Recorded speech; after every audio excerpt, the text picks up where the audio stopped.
The Americas Society is housed in an old mansion on the Upper East Side, a neo-federalist style building.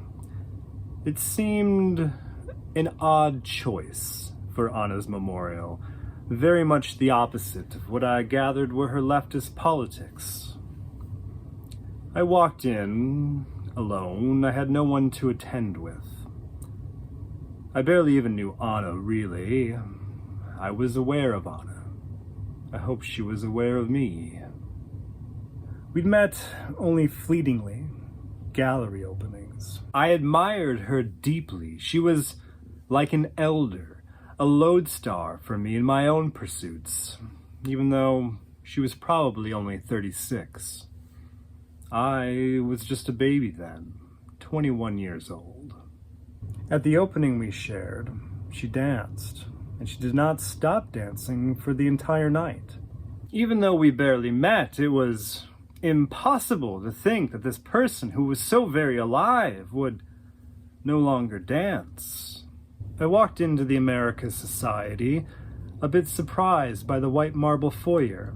Massive marble columns stretched 2 floors up. A stately staircase wound up to the 2nd floor. I wanted to be inconspicuous, deferential, but I was very early, or at least I felt very early, because there were not many other mourners gathered when I arrived. I felt very visible among the art world types who I was very much aware of. Lucy Lepard was there. Carolee Schneemann was there. I had seen pictures of Schneemann performing Interior Scroll. It's a bit shocking to see someone in person who you know primarily from a photo of her naked, reading from a scroll she's just pulled from her vagina. Lowry Sims, a curator from the Met, was there. One girl, the only person around my own age, meandered around the foyer as if lost or unsure of what to do with herself. She was more or less like me, not sure if she belonged. I did not make eye contact with her. On the 2nd floor, I entered the Salon Simon Bolivar, a grand room where they held the memorial. The high ceilings were ornamented with wooden medallions exploding from the center like a daylily. A crystal chandelier hung in the middle while candelabras made light along the walls. Antique mirrors reflected hundreds of chairs that had been lined up in rows across the shining wooden floor. The seats had only been sporadically filled by then. I saw what I presumed to be Anna's family at one end of the room, but then I was stunned, truly aghast, disgusted enough to nearly walk out when I realized that the murderer was also in our midst. Or at least the man many of us suspected of murdering her, of throwing her 34 stories to her death. The artist Carl Andre, Anna's husband. He sat in the same room as her family. And not only was the murderer present, he had the gall to bring a girlfriend with him. She filed back and forth, fetching him coffee, whatever he asked. The man didn't even have enough decency to wear clothes appropriate for a memorial. He wore his workman's coveralls, apparently his de facto outfit, his trademark. Some occasions demand that we abandon our petty, macho trademarks, but not him, apparently. A minute after I feared very few people would attend, the room filled over capacity. The door to the Salon Bolivar threaded in a thick crowd of people. Probably more than 300 mourners attended. Art world types and Anna's Latino friends, those who were outside of the downtown art scene's vision. I'd never really seen such a mixture of people before.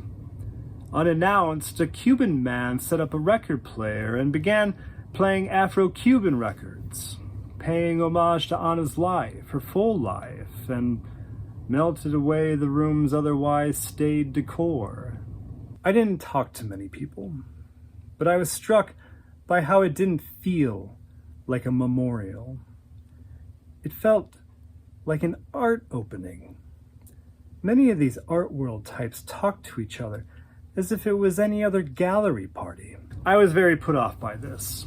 I had a feeling that there were many interlopers among us, though I suppose some of them may have said the same about me, because as visible as I felt at the beginning, I knew that I'd become invisible as the crowds filed in. Many of them obviously reserved their own shock for the room's most glaring interloper. I heard a woman say, "The murderer has dared to appear here," loudly, not even trying to conceal the same disgust that I'd felt upon seeing him.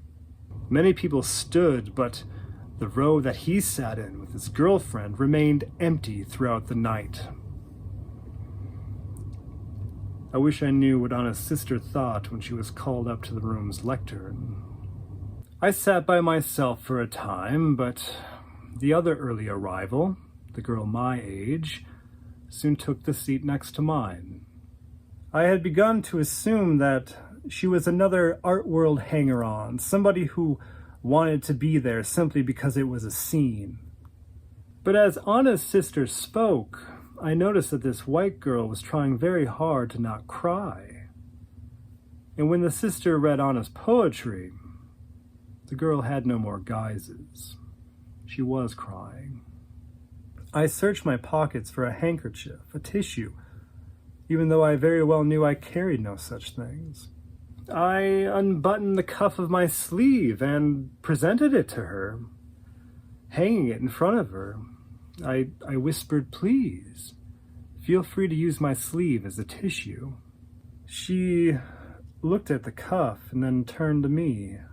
She obviously didn't understand. She thought I was crazy to be offering my sleeve, and perhaps I was, but I was very much caught up in the mood. I motioned the sleeve again, insisting that she use it.